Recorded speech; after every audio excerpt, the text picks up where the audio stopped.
Imagine this. The room is quiet. Not empty. Quiet. The kind of silence that listens back. You're close to her. Close enough to feel the warmth, the breath, the subtle hesitation that lives between two bodies before anything happens. Nothing dramatic. Nothing rushed. Just a moment suspended. And in that moment, most men make a mistake without ever realizing it. Because intimacy with a younger woman is not about doing more. It's about not doing the wrong things when the door is already open. Picture this moment again. You're present, calm, grounded. And instead of tension rising, something collapses. Not attraction, safety, not desire, depth. She doesn't pull away physically.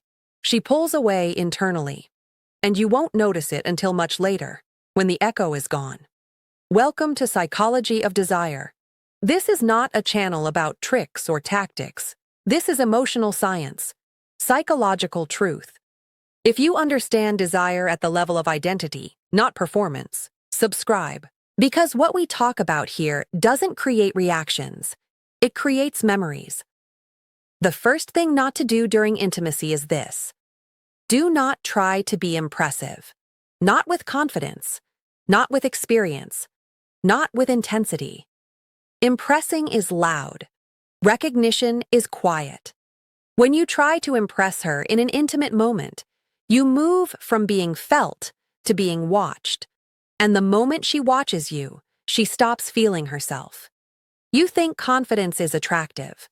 But what actually draws her in is your lack of urgency. Not trying to prove anything. Not trying to guide the moment. Not trying to show her who you are. Because admiration fades fast, but being seen lingers. The second thing not to do is fill the space. Silence during intimacy is not empty. It's charged. When you rush to talk, to reassure, to narrate, to validate, you steal something from her. Her imagination. You remove the echo before it forms. Attraction doesn't peak in the moment. It peaks after. When she replays what wasn't said. When her mind completes what you left open. If you explain too much, she has nothing to return to later. Noise feels safe, but depth is built in restraint. Not this, not that, not constant touch, not constant words, not constant confirmation. Let her feel you without being crowded by you. The third thing not to do is seek validation through her response. The instant you look for signs, approval, reassurance, reaction, you reverse the polarity. You move from presence to need, and need dissolves mystery.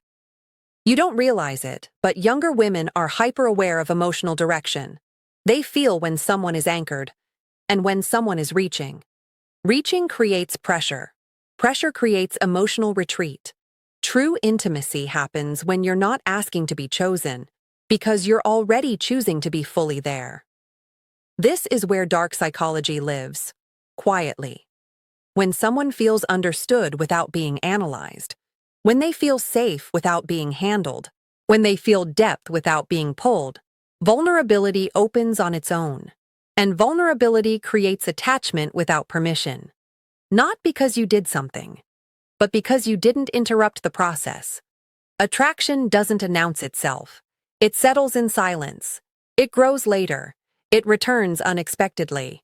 If something here feels uncomfortably true, that's not coincidence. That's recognition. And we're only just beginning. Stay with this feeling.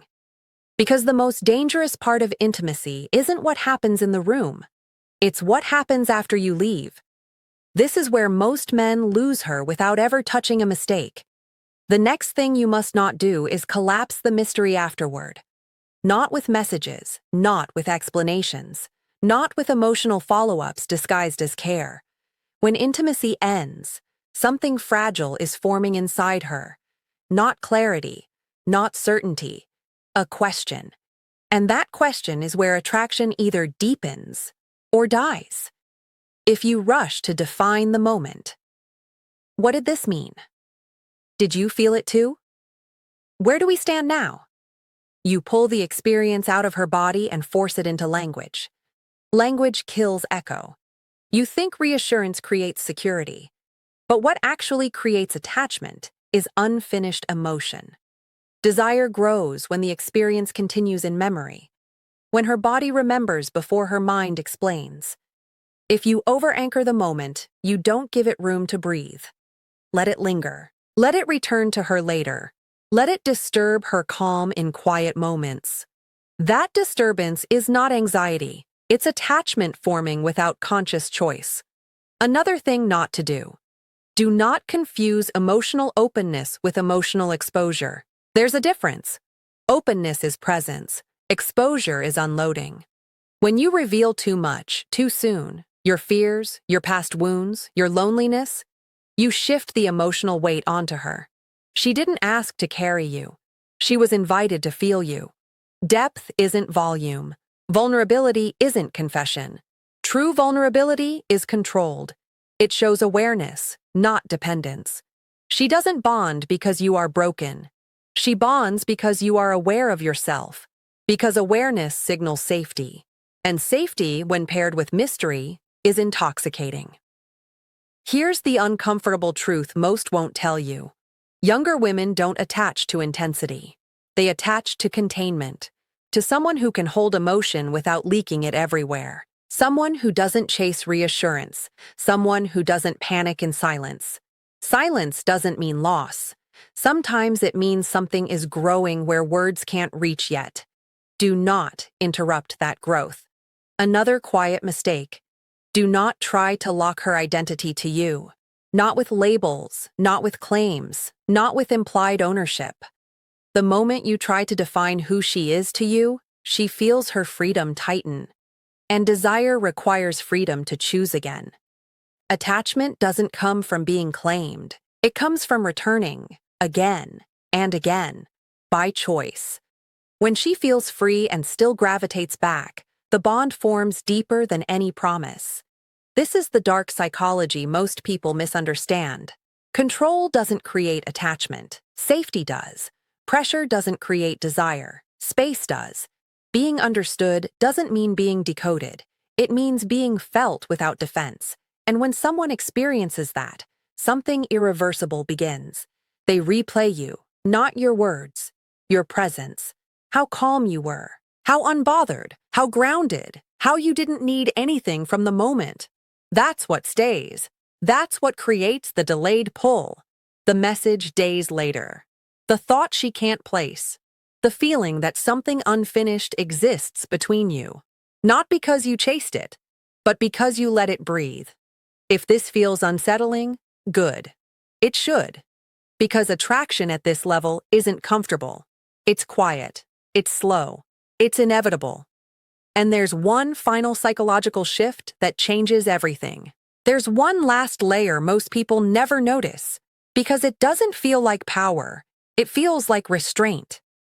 The final thing not to do during intimacy with a younger woman is this. Do not chase emotional confirmation inside the moment. Not with intensity. Not with closeness. Not with urgency disguised as passion. Here's the truth that quietly breaks everything you've been taught. When you try to lock the feeling now, you destroy its future. Desire is not meant to be consumed all at once. It's meant to echo. When you lean in too hard emotionally, seeking fusion, unity, reassurance, you collapse polarity. You turn intimacy into completion, and completion ends curiosity. What creates attachment isn't how close you get. It's how much of you remains unresolved in her nervous system. Not unavailable, not distant, just unfinished. This is where presence becomes dangerous, in a controlled way. You're there, fully, but you don't grab the moment and demand it stay. You allow it to pass through her, and that's what makes it return. There's a psychological mechanism at work here most never see. The mind attaches to what it cannot fully close. When an experience feels complete, it's archived. When it feels open, it's revisited. Again and again. This is why intensity doesn't bond. Intensity burns and disappears. But calm depth, that settles. When you remain composed during intimacy, When your breath stays slow, your touch intentional, your silence comfortable. You signal something primal. Emotional leadership without force. You're not asking her to feel something. You're letting her discover it herself. And discovery is intoxicating. Another subtle mistake to avoid. Do not mirror her emotions in real time. If she becomes soft, don't rush to soften more. If she becomes vulnerable, don't immediately match it. Mirroring collapses tension. Containment holds it. You don't need to withdraw. You don't need to dominate. You simply stay centered. This creates a quiet imbalance, not of power, but of gravity. She feels safe enough to open, yet curious enough to keep leaning. That leaning is attachment forming. Not consciously, not intentionally, automatically. This is the unsettling part. Attachment doesn't begin with choice. It begins with the nervous system learning where it feels regulated, where emotion doesn't spill, where presence doesn't waver, where silence isn't punished. When she associates you with calm regulation, her body remembers you during chaos.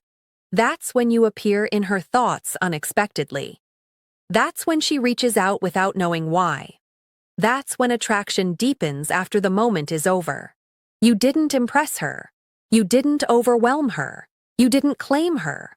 You gave her an experience that didn't end when it ended. This is the difference between being desired and being returned to. Most men chase desire in the moment. Few understand the power of delayed pull, and fewer still have the discipline to let it happen, because restraint feels like loss, until you realize it creates gravity. If this reframed something you've felt but never named, you're not imagining it. This is identity-level attraction, not tactics. Now let it settle. Because the final layer isn't about what you do in intimacy. It's about who you are before it ever begins. This is where everything becomes effortless, or impossible. The truth is, none of what you've heard works if it's performed. The moment this becomes strategy, it collapses. You can't act grounded. You either are, or you aren't. Presence isn't a behavior. It's an internal state. And younger women feel this instantly. They don't analyze it. They don't question it. Their nervous system recognizes it. When you are internally complete, not seeking validation, not proving worth, not using intimacy to confirm identity, your stillness becomes the loudest thing in the room. This is why the most powerful men don't chase moments. They allow moments to arrive. They don't try to create depth. Depth forms around them, because they're not trying to extract something from the experience. They're contributing regulation, clarity, and emotional containment. And that changes everything. Here's the final realization most never reach. You don't create attachment by being unforgettable in the moment. You create it by being emotionally habitable, someone she can rest inside psychologically, someone whose presence lowers internal noise, someone who doesn't pull, push, or disappear. Not predictable, not distant, centered. This is why attraction returns later, why she thinks of you during quiet moments, why comparison begins unconsciously. You didn't dominate her emotions. You didn't overwhelm her senses. You gave her an experience of herself she wants to revisit. That's the deepest form of desire. And it can't be rushed. It can't be forced. It can't be faked. It happens when you stop needing intimacy to fill something and start allowing it to reflect who you already are.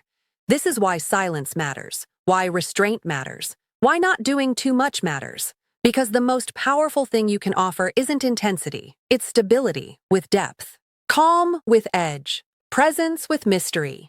If you've felt this but never had language for it, that's not coincidence, that's recognition. And this channel exists for exactly that reason. Psychology of desire isn't about tricks, it's about truth that lives beneath behavior, about attraction that forms after the moment ends, about understanding why some connections fade instantly and others haunt quietly. If this stayed with you, if it lingered instead of excited, you already understand more than most. Subscribe if you want to keep exploring attraction at the level where identity, silence, and emotional gravity shape desire. Not louder, deeper, And remember, what truly